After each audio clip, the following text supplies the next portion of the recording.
Fala galera, análise de Atlético Paranaense 1, Bragantino 1, pela 26ª rodada do Brasileirão.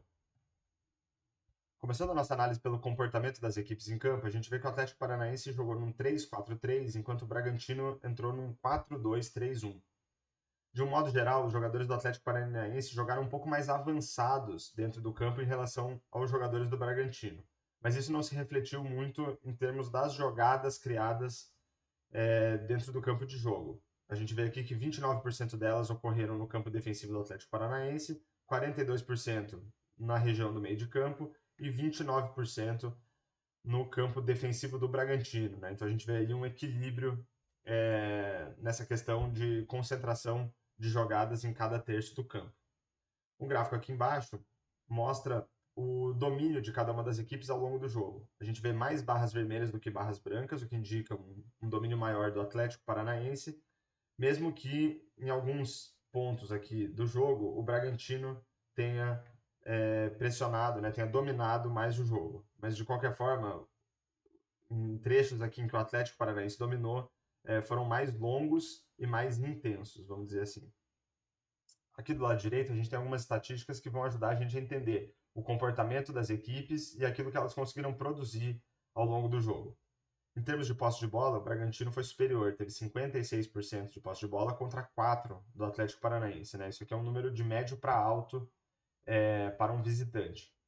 O Atlético Paranaense parece ter apostado mais em bolas longas, né, com 59 tentativas e também 21 tentativas de cruzamentos. Pelo lado do Bragantino, foram 429 passes tentados, né, um número mediano aí para um visitante, 53 bolas longas, que também é um número mediano, né, e 20 cruzamentos tentados. Em termos de criação, a gente analisa aqui os passes decisivos e a expectativa de assistências. Passes decisivos são aqueles que permitem um chute a gol ou uma assistência para gol, né, o que a gente chama de pré-assistência. Pelo lado do Atlético Paranaense foram 20 passes decisivos e do lado do Bragantino 10. Tá? Então aqui são números bons tanto para o Atlético como mandante, quanto para o Bragantino como visitante. Em termos de expectativa de assistências, 0,42 para o Atlético Paranaense, 0,62 para o Bragantino. São números aí pelo lado do Atlético Paranaense um número baixo, pelo lado do Bragantino um número mediano. E qual que é a ideia da expectativa de assistências? É de medir o desempenho das equipes em colocar os seus jogadores em condição de finalizar a gol. Não necessariamente a finalização ocorreu, muito menos um gol aconteceu, né? A ideia é só medir a capacidade de colocar o seu jogador em condição de finalizar. Então, números baixos aí para as duas equipes. Agora vamos olhar um pouco para as finalizações. Foram 23 pelo lado do Atlético Paranaense e 12 pelo lado do Bragantino, um número alto para o Atlético como mandante. Desses 23 chutes, 5 foram bloqueados, 12 foram para fora, sendo que 3 passaram perto do gol, um chute na trave, 4 defendidos, além do gol marcado. Já pelo lado do Bragantino, foram 5 chutes bloqueados, 4 para fora, sendo que um passou perto do gol, nenhum chute na trave, 2 defendidos, além do gol marcado. Em termos de chances claras de gol, foram números ok para as duas equipes, 2 pelo lado do Atlético Paranaense e uma chance clara pelo lado do Bragantino. Mas a gente olhar só a quantidade de chutes a gol não diz muito para a gente sobre a qualidade dessas oportunidades que foram criadas ou dos chutes que foram dados no gol. Para isso a gente tem duas estatísticas que ajudam a gente a entender um pouco melhor isso, que é a expectativa de gols e a expectativa de gols pós-chute.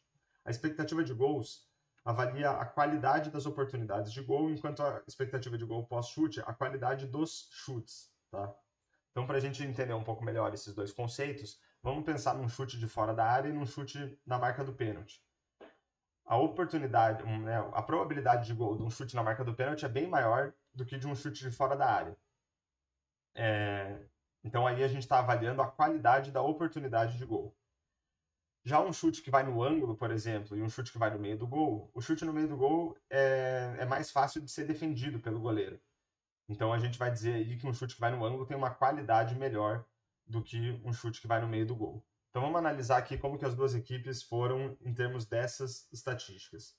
O Atlético Paranaense conseguiu produzir uma expectativa de gols de 1,75 com base na qualidade das oportunidades que foram criadas. Já o Bragantino, 0,59 foi a expectativa de gols com base nas oportunidades criadas. Então a gente vê aqui que é um número de médio para alto para o Atlético Paranaense e um número de médio para baixo do Bragantino. Quando a gente olha a qualidade dos chutes, a gente vai ver que a expectativa de gols do Atlético caiu para 1,64 e do Bragantino para 0,34. Então isso mostra que os atacantes dos dois times não foram bem nas finalizações, porque eles reduziram a expectativa de gols dos seus times, né? Essa redução para o Atlético foi de 0,11 e a redução pelo lado do Bragantino de 0,25. E agora, quando a gente compara a expectativa de gols pós-chute com os gols marcados, a gente vai conseguir medir a qualidade dos goleiros na partida. Então, a expectativa era que o Atlético marcasse 1,64 gols e conseguiu marcar um gol. Essa diferença de 0,64 mostra um bom desempenho do goleiro do Bragantino, que tomou menos gols do que o esperado. Já pelo lado do Atlético Paranaense, a gente tem o inverso. A expectativa era que o Bragantino marcasse 0,34 gols e marcou um.